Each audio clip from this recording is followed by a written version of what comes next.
Deployment. This is an exciting phase. There are two main components to deploying your mobile app in the real world. The first involves deploying your web app server, the API, into the production environment that is scalable. The second is deploying your app to the Google Play Store or the Apple App Store, the web API server. Most mobile apps require a server backend to function. These web servers are responsible for transferring data to and from the app. If your server is overloaded or stops working, the app will stop working.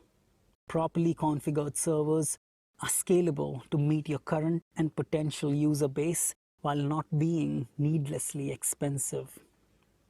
This is where cloud server comes in. If your server is deployed to a scalable environment, for example, Amazon Web Services, Rackspace, then it should be able to handle the spikes in traffic. It is not terribly difficult to scale for most mobile apps, but you want to ensure your team knows what they are doing or your app could fall apart just when it gets popular. App stores. Submitting your apps to the app stores is a moderately involved process. You need to make sure your apps are properly configured for the release, fill out several forms for each store, submit screenshots and marketing materials, and write a description.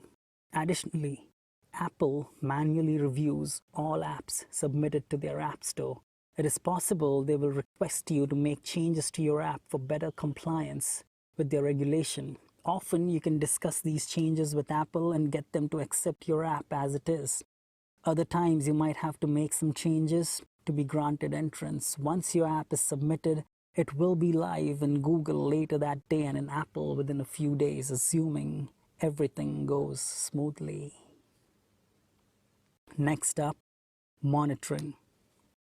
It would be incredibly naive to think that the mobile app development process ends when the app is shipped.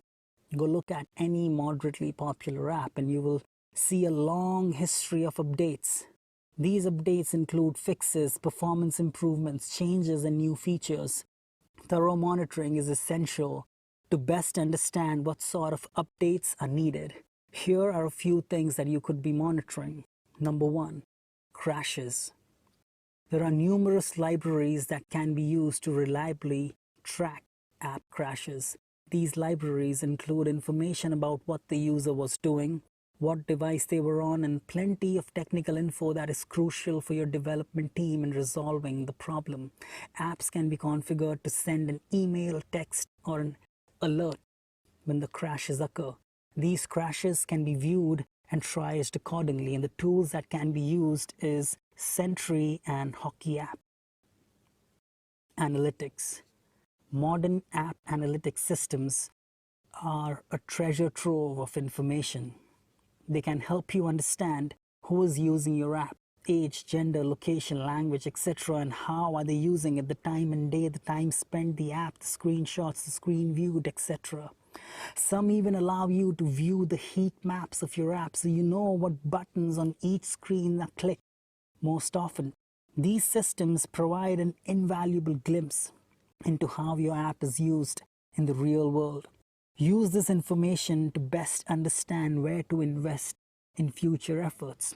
Don't build onto portions of the app that are seldom utilized, but invest where there is action and the largest potential for growth.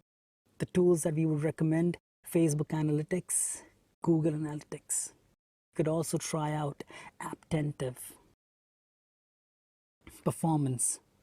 One vital metric not covered by previous two monitoring categories is your app's technical performance. That is, how quickly it works. Any system we deploy has extensive performance monitoring in place. We are able to track how many times an action occurred, how long did that action last. We use this to find areas ripe for optimization. We also put alerts in places to let us know if a particular action is slower than expected, so we can quickly look to see if there are any issues. These performance tools typically have dashboarding, reporting, and alerting functionality included. The tools that is recommended is Prometheus. Now let's look at App Store management. App Store ratings and reviews are extremely important, particularly for newer apps. Whenever a new review is left on your listing, make sure to engage the reviewer. Thank users who give you great reviews and try to assist those who are frustrated. Users don't expect app developers and owners to provide a hands-on level of service, and that help goes a long way in boosting your online reputation.